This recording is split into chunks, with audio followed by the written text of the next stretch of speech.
जून माह का दूसरा सप्ताह काफी खास होने वाला है, क्योंकि कई ग्रहों की स्थिति में बदलाव होगा। कई तरह के योग भी बनेंगे और उन योगों का प्रभाव तुला राशि के लोगों के जीवन पर किस तरह से होगा, चलिए जानते हैं विस्तार से। तो देखिए, इस सप्ताह के अगर ग्रहों की स्थिति की हम बात करें तो जो बुध देव हैं वो मिथुन राशि में रहकर उदय हो जाएंगे। और मिथुन राशि में किसके साथ हैं? गुरु बृहस्पति के साथ युति कर रहे हैं। बुध को बुद्धि का कारक कहा गया है, इंटेलिजेंसी का। और जो गुरु बृहस्पति हैं वो तो हैं ही ज्ञान के देवता। तो ये जो एक युति बनेगी, ये वैसे तो शत्रु एक साथ बैठे हैं, लेकिन इस युति के जो कारक है ना, वो बड़े अच्छे बनने वाले हैं। इसके साथ ही 9 तारीख को यानी कि 9 जून को गुरु अस्त भी हो जाएंगे। इसके अलावा अन्य ग्रहों की स्थिति की बात करें तो मंगल और केतु का योग भी सिंह राशि में विराजमान है। यानी कि सिंह राशि में इन दो ग्रहों का योग बना हुआ है, जिसको हम अंगारक योग भी कहते हैं। शनि मीन राशि में है, राहु कुंभ राशि में, शुक्र मेष राशि में विराजमान है। इसके अलावा तो कई तरह के योगों का निर्माण ये इस सप्ताह को, आपके 8 से 14 जून तक के सप्ताह को तुला राशि के लिए किस तरह से निर्मित करेगा, क्या चीजें अच्छी होंगी, किन चीजों में सावधानी रखनी है, इसके बारे में हम विस्तार से जानेंगे। तो आगे बढ़ने से पहले छोटा सा निवेदन है, चैनल पर पहली बार आए हैं, अभी तक चैनल को सब्सक्राइब नहीं किया है तो सब्सक्राइब जरूर कर लें।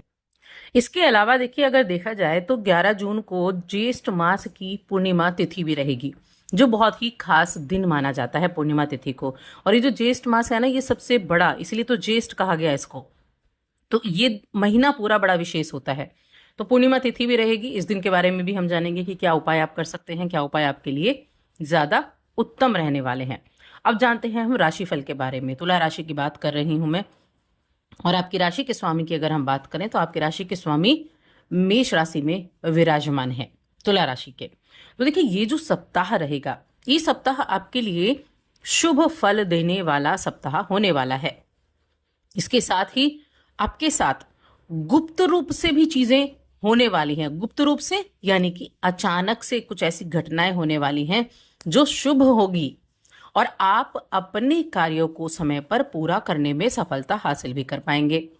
जो इस राशि के व्यापारी वर्ग हैं, उनको कारोबार में लाभ होता हुआ दिखाई देगा, लेकिन आपको बहुत बड़ा जोखिम लेने से बचना है, इस चीज का ध्यान भी रखना होगा।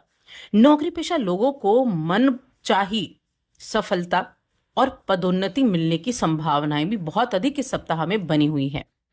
आपका कार्य क्षेत्र हो गया, वहां आपके जो सहयोगी हैं वो काफी ज्यादा सपोर्टिव दिखेंगे, उनका पूरा सपोर्ट आपको देखने को मिलेगा। और साथ ही मैं बात करूं, जो घरेलू महिलाएं हैं उनके लिए ये सप्ताह बहुत ही विशेष होने वाला है, खास होने वाला है। यानी आपको खुशी देने वाला सप्ताह मैं इस सप्ताह को कह सकती हूँ। कॉन्फिडेंस लेवल आपका बड़ा अच्छा रहेगा, कॉन्फिडेंस हाई है, ऊंचाई पर रहेगा। तो कार्य क्षेत्र में भी उन्नति के संकेत इसीलिए आप कह सकते हैं, क्योंकि जब आपके अंदर कॉन्फिडेंस और एनर्जी होगी तभी तो आप हर एक काम पर ध्यान देंगे। तो इसलिए ये चीजें भी बड़ी उत्तम रहने वाली हैं। और यहाँ एक चीज जरूर ध्यान रखें, देखिए आप वैसे तो बहुत अच्छे से बैलेंसिंग जानते हैं, क्योंकि आपका तो राशि का जो चिन्ह है वही बैलेंसिंग का है। तो ये सप्ताह आपके लिए बैलेंस बनाने का है। आपका काम हो, आपका निजी जीवन हो, इन सभी चीजों में बैलेंस बनाना बहुत जरूरी है। तब आपको करियर में आगे बढ़ने के ज्यादा मौके और आपको अच्छे अवसर मिलने के चांस है। फैसले जो लेंगे उन्हें काफी सोच विचार कर लें। और फाइनेंशियल कंडीशन की मैं बात करूं तो वो आपकी अच्छी दिखाई दे रही है, मजबूत दिखाई दे रही है। इसके अलावा हम सेहत की बात करेंगे तो सेहत के मामले में ये दिन बड़ा खास होने वाला है, यानी अच्छा होने वाला है।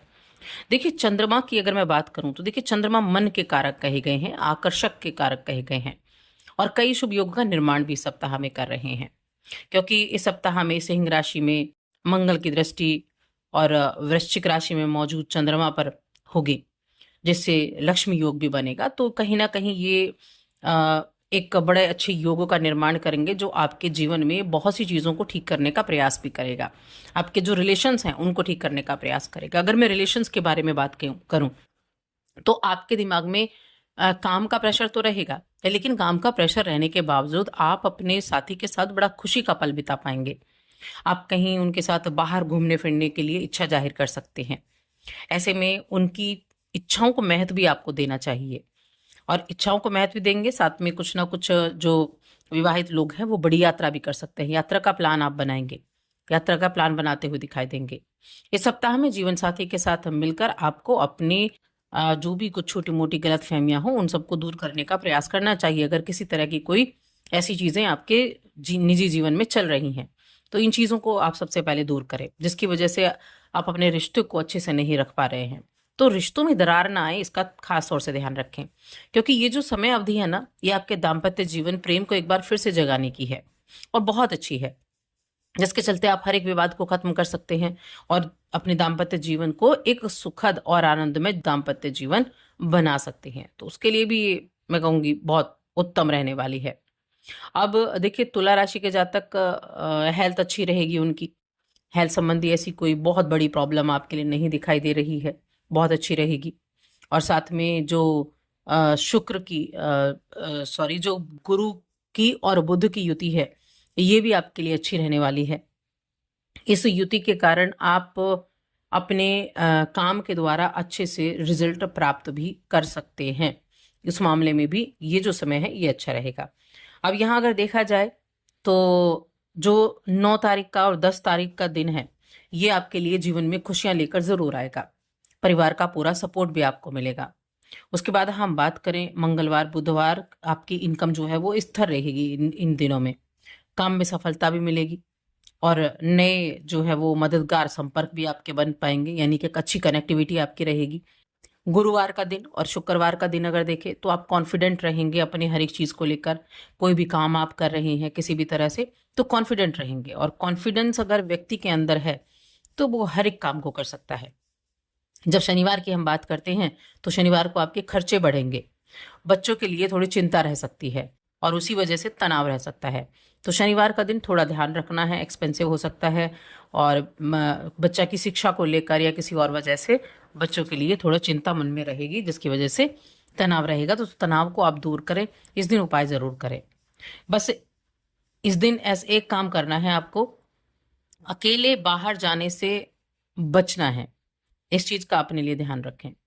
अकेले अगर बाहर जाने से बचेंगे तो बेहद अच्छा रहेगा। अब हम स्टूडेंट्स की बात करते हैं तो विद्यार्थियों के लिए ये समय परीक्षा प्रतियोगिता के लिए सफलता देने वाला है, यानी कि यहाँ आपको आपके किए गए मेहनत का रिजल्ट मिलने के योग भी बने हुए हैं। और सप्ताह के अंत तक ये समय परिवार मित्रों के साथ बड़ा आनंदमय आनंदपूर्वक बीतेगा। तो हर तरह से अच्छा है। वित्तीय मामलों में भी विवेकपूर्ण से आप निर्णय लेंगे, उसके लिए भी अच्छा है। अब बात करते हैं हम 11 तारीख को पूर्णिमा तिथि है और ये ज्येष्ठ मास की पूर्णिमा है। अब देखिए, ज्येष्ठ मास की पूर्णिमा सबसे बड़ी पूर्णिमा भी मानी गई है, क्योंकि ज्येष्ठ मास भी सबसे बड़ा है। तो इस पूर्णिमा के दिन बड़े अच्छे संयोग भी बन रहे हैं। तो माँ लक्ष्मी की आराधना करें, चंद्रदेव को अर्घ्य जरूर दें और सत्यनारायण की कथा पढ़ें। सत्यनारायण की कथा पढ़ना या सत्यनारायण की कथा सुनना दोनों ही विशेष रूप से लाभदायक रहता है। कुछ अच्छे उपाय आप कर सकते हैं, जैसे शुक्र ये जो दिन रहेगा इस दिन आप पीले वस्त्र पहने, केसर का तिलक लगाएं और माँ लक्ष्मी को लाल पुष्प भी अर्पित करें। तो इस तरह से उनको आप कौड़ी भी चढ़ा सकते हैं। 5 या 7 कौड़ी माँ लक्ष्मी को समर्पित करें और शाम को वो कौड़ी आप अपनी तिजोरी में रख सकते हैं। माँ लक्ष्मी का आशीर्वाद आपको प्राप्त होगा। तो इन सभी चीजों को आप कहेंगे। बाकी ये सप्ताह शुभता और सफलता लेकर आया है। तो बस आज की इस वीडियो में इतना ही। वीडियो कैसी लगी हमें कमेंट करके जरूर बताएं।